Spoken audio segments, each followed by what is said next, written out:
Hi hello ನಮಸ್ಕಾರ ಸ್ವಾಗತ YouTube channel ethical hacking ಇನ್ ಕನ್ನಡ. ಇವತ್ತಿನ ಈ ವಿಡಿಯೋದಲ್ಲಿ ನಾನು ನಿಮಗೆ ಲೋಕಲ್ IP ಅಡ್ರೆಸ್ ಯಾವ ರೀತಿ ಇರುತ್ತೆ, ಅದರ ಜೊತೆಗೆ ಇಂಟರ್ನೆಟ್ IP ಅಡ್ರೆಸ್ ಯಾವ ರೀತಿ ಇರುತ್ತೆ, ಸ್ಟ್ಯಾಟಿಸ್ಟಿಕ್ IP ಅಡ್ರೆಸ್ ಯಾವ ರೀತಿ ಇರುತ್ತೆ ಮತ್ತೆ ಡೈನಾಮಿಕ್ IP ಅಡ್ರೆಸ್ ಯಾವ ರೀತಿ ಇರುತ್ತೆ ಅಂತ ತಿಳಿಸ್ಕೊಡ್ತೀನಿ. ಮೊದಲಿಗೆ ನಿಮಗೆ ನಾನು ಆಲ್ರೆಡಿ ಪ್ರೀವಿಯಸ್ ವಿಡಿಯೋಲಿ ತಿಳಿಸ್ಕೊಟ್ಟಿನಿ. ಲೋಕಲ್ IP ಅಡ್ರೆಸ್ ಕೆಲಸ ಏನು ಅಂದ್ರೆ ನಿಮ್ಮ ಡಿವೈಸ್ ನ ಐಡೆಂಟಿಫಿಕೇಶನ್ ನ ಐಡೆಂಟಿಫೈ ಮಾಡೋದು. ಸೊ ಅದೇ ರೀತಿ ಸರ್ವಿಸ್ ಪ್ರೊವೈಡರ್ ಕಡೆಯಿಂದ ಒಂದು IP ಅಡ್ರೆಸ್ ಅಸೈನ್ ಆಗಿರುತ್ತೆ. ಆ IP ಅಡ್ರೆಸ್ ಕೆಲಸ ಏನು ಅಂದ್ರೆ ಇಂಟರ್ನೆಟ್ ನ ನೀವು ಆಕ್ಸೆಸ್ ಮಾಡ್ಬೇಕಂದ್ರೆ ಮತ್ತೆ ಇಂಟರ್ನೆಟ್ ಅಲ್ಲಿ ನೀವು ಆಕ್ಸೆಸ್ ಮಾಡುವಾಗ ಸರ್ವಿಸ್ ವೆಂಡರ್ ಗೆ ನಿಮ್ಮ ಇನ್ಫಾರ್ಮೇಶನ್ ಬೇಕು ಅಂದ್ರೆ ಆ IP ಮೂಲಕ ಅದು DNS ಸರ್ವರ್ಸ್ ಅವರು DNS ಡೇಟಾಬೇಸ್ ಅಲ್ಲಿ ಈ IP ಅಡ್ರೆಸ್ ಗಳು ಅಸೈನ್ ಆಗ್ತಾ ಇರುತ್ತಲ್ವಾ, ನಿಮ್ಗೆ ಅದು ಸೇವ್ ಆಗ್ತಾ ಇರುತ್ತೆ.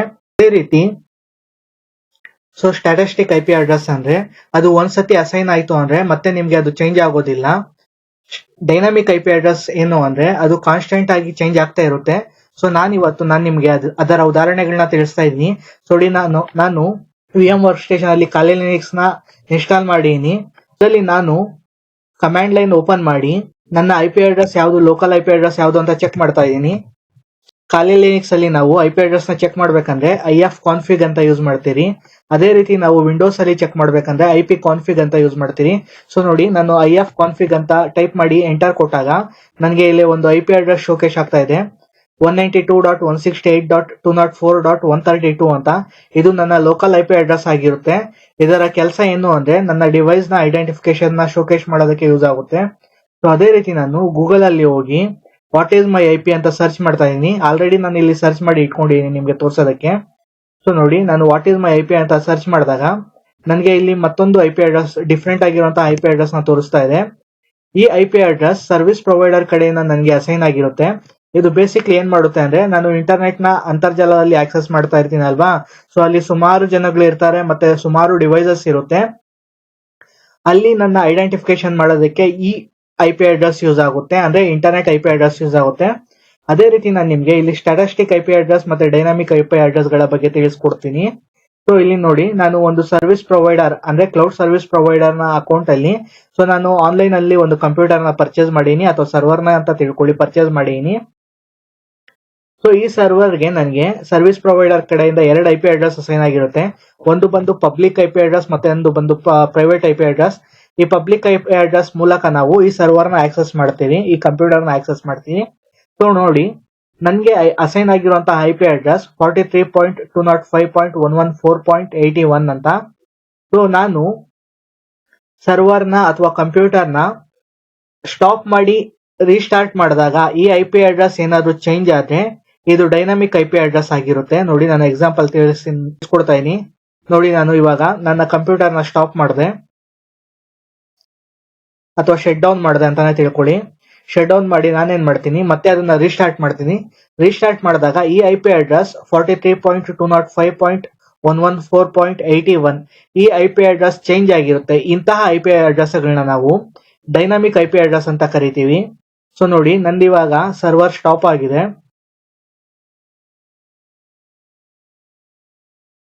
ನೋಡಿ, ಇಲ್ಲಿ ಸ್ಟಾಪಿಂಗ್ ಅಂತ ಬರ್ತಾ ಇತ್ತು. ನಾನು ಪೇಜ್ ನ ರಿಫ್ರೆಶ್ ಮಾಡಿದಾಗ ನೋಡಿ, ನೋಡಬಹುದು ಇವಾಗ ಇದರ ಸ್ಟೇಟಸ್ ಸ್ಟಾಪ್ ಆಗಿದೆ. ಸೊ ನಾನು ಇದ್ರ ಮೇಲೆ ಕ್ಲಿಕ್ ಮಾಡಿದಾಗ ಕರೆಂಟ್ಲಿ ಇದರ ಸ್ಟೇಟಸ್ ಸ್ಟಾಪ್ ಆಗಿದೆ. ಮತ್ತೆ ಇದು ರನ್ ಮಾಡಿದ್ರೆ ನನಗೆ ಇಲ್ಲಿ ಡಿಫ್ರೆಂಟ್ ರೀತಿಯಾಗಿರುವಂತಹ IP ಅಡ್ರೆಸ್ ಅಸೈನ್ ಆಗುತ್ತೆ. ಇಂತಹ IP ಅಡ್ರೆಸ್ ನ ನಾವು ಡೈನಾಮಿಕ್ IP ಅಡ್ರೆಸ್ ಅಂತ ಕರಿತೀರಿ. ನೋಡಿ, ನಾನು ನಿಮ್ಗೆ ತೋರಿಸ್ಕೊಡ್ತಾ ಇದೀನಿ. ಸೊ ನಾನು ಸ್ಟಾಪ್ ಆಗಿರುವಂತಹ ಕಂಪ್ಯೂಟರ್ ಅಥವಾ ಸರ್ವರ್ ನ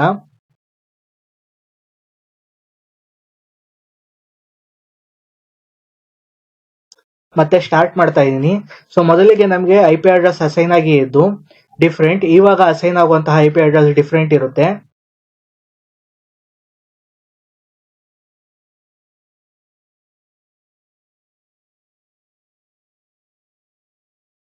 ನೋಡಿ, ಸ್ಟೇಟಸ್ ಪೆಂಡಿಂಗ್ ಅಲ್ಲಿದೆ.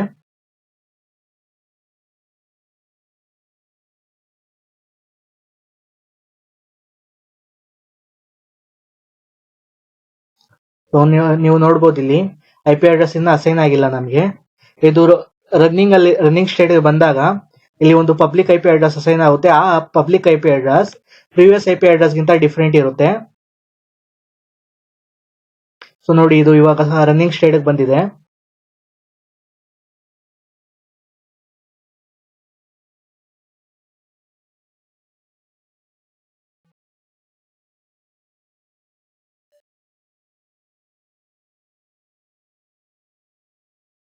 ಸೊ ನೀವು ನೋಡ್ಬೋದು ಇವಾಗಿರುವಂತಹ public I P address different. ಯಾಕೆ ಅಂದ್ರೆ ಇದು ಡೈನಾಮಿಕ್ ಅಡ್ರೆಸ್ ಗಳಾಗಿರುತ್ತೆ. ಇದೇ ನಾನು ಸ್ಟಾಟಿಸ್ಟಿಕ್ ಐ ಪಿ ಅಡ್ರೆಸ್ ತಗೊಂಡ್ರೆ ಸರ್ವಿಸ್ ಪ್ರೊವೈಡರ್ ಅಥವಾ ವೆಂಡರ್ಸ್ ನಮ್ಗೆ ಚಾರ್ಜಸ್ ಮಾಡ್ತಾರೆ. ಅದೇ ರೀತಿ ನೀವು ಮನೇಲಿ ಇಂಟರ್ನೆಟ್ ಯೂಸ್ ಮಾಡ್ತಾ ಇದ್ರೆ ನಿಮ್ಗೆ ಅಸೈನ್ ಆಗಿರುವಂತಹ ಅಡ್ರೆಸ್ಗಳು ಡೈನಾಮಿಕ್ ಅಡ್ರೆಸ್ ಆಗಿರುತ್ತೆ. ನೀವು ಅದನ್ನ ಸ್ಟಾಟಿಸ್ಟಿಕ್ ಮಾಡ್ಕೋಬೇಕು ಅಂದ್ರೆ ಸರ್ವಿಸ್ ಪ್ರೊವೈಡರ್ಗೆ ಎಷ್ಟು ಅಮೌಂಟ್ ಅಂತ ಕೊಡ್ಬೇಕು. ಸೊ ನೋಡಿ, ನಾನು ನಿಮ್ಗೆ ಇಲ್ಲಿ ಒಂದು ಎಲಾಸ್ಟಿಕ್ ಐ ಪಿ ಅಡ್ರೆಸ್ ನ ತಗೊಂಡು ಅದನ್ನ ನಾನು ಅಸೈನ್ ಮಾಡಿ ತೋರಿಸ್ತೀನಿ. ಅಂದ್ರೆ ಎಲಾಸ್ಟಿಕ್ ಐ ಪಿ ಅಡ್ರೆಸ್ ಅಂದ್ರೆ ಸ್ಟಾಟಿಸ್ಟಿಕ್ ಐ ಪಿ ಅಡ್ರೆಸ್ ಅಂತ. ಅದು ನೀವು ಕಂಪ್ಯೂಟರ್ ನ ರಿಸ್ಟಾರ್ಟ್ ಮಾಡಿದಾಗ, ಸ್ಟಾಪ್ ಮಾಡಿ ಸ್ಟಾರ್ಟ್ ಮಾಡಿದಾಗ ಚೇಂಜ್ ಆಗೋದಿಲ್ಲ. ಸೊ ನೋಡಿ, ನಾನು ಆಲ್ರೆಡಿ ನಿಮ್ಗೆ ಡೈನಾಮಿಕ್ ಐ ಪಿ ಅಡ್ರೆಸ್ ಬಗ್ಗೆ ತಿಳಿಸ್ಕೊಟ್ಟಿದ್ದೀನಿ. Dynamic I P address so change ಆಗ್ತಾ ಇರುತ್ತೆ. ನೀವು ಕಂಪ್ಯೂಟರ್ ನ ಸ್ಟಾಪ್ ಮಾಡಿ ಸ್ಟಾರ್ಟ್ ಮಾಡಿದಾಗ ಚೇಂಜ್ ಆಗ್ತಾ ಇರುತ್ತೆ. ಸೊ ಅದೇ ರೀತಿ static I P address change ಆಗೋದಿಲ್ಲ ಅಂತ ತಿಳಿಸ್ಕೊಡ್ತಾ ಇದ್ದೀನಿ. ಸೊ ಆಲ್ರೆಡಿ ನಾನು ಇಲ್ಲಿ ಒಂದು ಸರ್ವರ್ ನ ಅಥವಾ ಕಂಪ್ಯೂಟರ್ ನ ತಗೊಂಡಿನಿ. ಅದಕ್ಕೆ ಸ್ಟಾಟಿಸ್ಟಿಕ್ ಐ ಪಿ ಅಡ್ರೆಸ್ ನ ಅಸೈನ್ ಮಾಡೀನಿ. ಈ ಸ್ಟಾಟಿಸ್ಟಿಕ್ ಐ ಪಿ ಅಡ್ರೆಸ್ ನೀವು ಕಂಪ್ಯೂಟರ್ ನ ಸ್ಟಾಪ್ ಮಾಡಿ ಸ್ಟಾರ್ಟ್ ಮಾಡಿದ್ರೆ ಮತ್ತೆ ಚೇಂಜ್ ಆಗೋದಿಲ್ಲ. ಅದೇ ಕಾರಣಕ್ಕೆ ನಾನು ಇಲ್ಲಿ ತೋರಿಸ್ಕೊಡ್ತಾ ಇದ್ದೀನಿ. ಸೊ ಇದಕ್ಕೆ ಚಾರ್ಜಸ್ ಆಗುತ್ತೆ. ಸೊ ನಾನು ಕ್ಲೌಡ್ ವೆಂಡರ್ ಯೂಸ್ ಮಾಡ್ತಾ ಇದ್ದೀನಿ. ಸೊ ನೀವು ಅದೇ ಸರ್ವಿಸ್ ಪ್ರೊವೈಡರ್ ಕಡೆಯಿಂದ ಸ್ಟಾಟಿಸ್ಟಿಕ್ ಐ ಪಿ ಅಡ್ರೆಸ್ ತಗೊಂಡ್ರೆ ಅವರು ಅಮೌಂಟ್ ನ ಚಾರ್ಜಸ್ ಮಾಡ್ತಾರೆ. ಸೊ ನಾನು ಆನ್ಲೈನ್ ಕ್ರೌಡ್ ಸರ್ವಿಸ್ ಪ್ರೊವೈಡರ್ ಅಲ್ಲಿ ಒಂದು ಕಂಪ್ಯೂಟರ್ ನ ಪರ್ಚೇಸ್ ಮಾಡೀನಿ. ಆ ಕಂಪ್ಯೂಟರ್ ಗೆ ನಾನು ಒಂದು I P address statistic I P address ನ ಅಸೈನ್ ಮಾಡೀನಿ. ಈ ಸ್ಟಾಟಿಸ್ಟಿಕ್ ಐ ಪಿ ಅಡ್ರೆಸ್ ಕೆಲಸ ಏನು ಅಂದ್ರೆ ನಾನು ಕಂಪ್ಯೂಟರ್ ನ ಸ್ಟಾಪ್ ಮಾಡಿ ಮತ್ತೆ ಸ್ಟಾರ್ಟ್ ಮಾಡಿದಾಗ ಅದು ಸೇಮ್ ಇರುತ್ತೆ. ಇಲ್ಲಿ ನೋಡಿ, ಒಂದು ಎಲಾಸ್ಟಿಕ್ ಐ ಪಿ ಅಡ್ರೆಸ್ ಅಂತ ತೋರಿಸ್ತಾ ಇದೆ. ಸೊ AWS ಅಲ್ಲಿ ನಾವು ಎಲಾಸ್ಟಿಕ್ ಐ ಪಿ ಅಡ್ರೆಸ್ ನ ನಾರ್ಮಲ್ ಆಗಿ ಸ್ಟಾಟಿಸ್ಟಿಕ್ ಐ ಪಿ ಅಡ್ರೆಸ್ ಅಂತ ಕರಿತೀರಿ. ನೋಡಿ, ಇಲ್ಲಿ ಅಸೈನ್ ಆಗಿರುವಂತಹ ಐ ಪಿ ಅಡ್ರೆಸ್ 3.108.210.230 ಅಂತ. ಸೊ ನಾನು ಇವಾಗ ಈ ಸರ್ವರ್ ನ ಸ್ಟಾಪ್ ಮಾಡಿ ಸ್ಟಾರ್ಟ್ ಮಾಡ್ತೀನಿ. ನೆನ್ಪಿಟ್ಕೊಳ್ಳಿ, ಈ ಅಡ್ರೆಸ್ 230 ಅನ್ನೋದು ನಾರ್ಮಲ್ ಆಗಿ ಸ್ಟಾಟಿಸ್ಟಿಕ್ ಐ ಪಿ ಅಡ್ರೆಸ್ ಆಗಿರೋದ್ರಿಂದ ನಾನು ಕಂಪ್ಯೂಟರ್ ನ ಸ್ಟಾಪ್ ಮಾಡಿ ಸ್ಟಾರ್ಟ್ ಮಾಡಿದ್ರೆ ನನಗೆ ಮತ್ತೆ ಅದೇ ಐ ಪಿ ಅಡ್ರೆಸ್ ಶೋಕೇಶ್ ಆಗ್ಬೇಕು. ಸೊ ನೋಡಿ, ನಾನು ಇಲ್ಲಿ ಸ್ಟಾಪ್ ಮಾಡ್ತಾ ಇದ್ದೀನಿ ಸರ್ವರ್ ನ. ಸೊ ಪೇಜ್ ನ ನಾನು ರಿಫ್ರೆಶ್ ಮಾಡ್ತಾ ಇದ್ದೀನಿ. ಸೊ ಸರ್ವರ್ ಸ್ಟಾಪ್ ಆಗಿದೆ ಅಂತ ಬರ್ತಾ ಇದೆ ಇಲ್ಲಿ. ಸೊ ಮೊದಲನೇಗೆ ಅಸೈನ್ ಆಗಿದ್ದು ಡೈನಾಮಿಕ್ ಐ ಪಿ ಅಡ್ರೆಸ್, ಎರಡನೇ ಸರ್ವರ್ ಗೆ ಅಸೈನ್ ಆಗಿರೋದು ಸ್ಟಾಟಿಸ್ಟಿಕ್ ಐ ಪಿ ಅಡ್ರೆಸ್. ನಾನು ಸ್ಟಾರ್ಟ್ ಮಾಡಿದ್ರು ಕೂಡ ಸ್ಟಾಪ್ ಮಾಡಿದ್ರು ಕೂಡ ಈ ಐ ಪಿ ಅಡ್ರೆಸ್ ನಮಗೆ ಚೇಂಜ್ ಆಗೋದಿಲ್ಲ. ನೋಡಿ, I P address same remaining ಇದೆ. ಸೊ 3.108.210.230. ಸೊ ಇದನ್ನ ನಾವು ನಾರ್ಮಲ್ ಆಗಿ ಸ್ಟಾಟಿಸ್ಟಿಕ್ ಐ ಪಿ ಅಡ್ರೆಸ್ ಅಂತ ಕರೀತೀವಿ.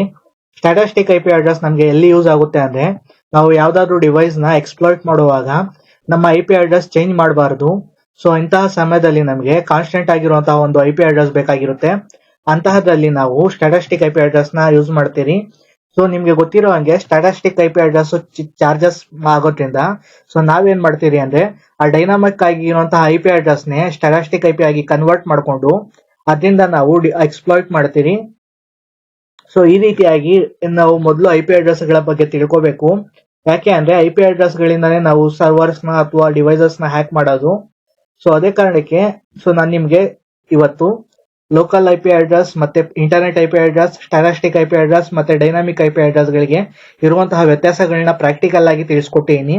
ವಿಡಿಯೋ ಇಷ್ಟ ಆಗಿದ್ರೆ ಲೈಕ್ ಮಾಡಿ, ಕಮೆಂಟ್ ಮಾಡಿ, ಸಬ್ಸ್ಕ್ರೈಬ್ ಮಾಡಿ. ಧನ್ಯವಾದಗಳು.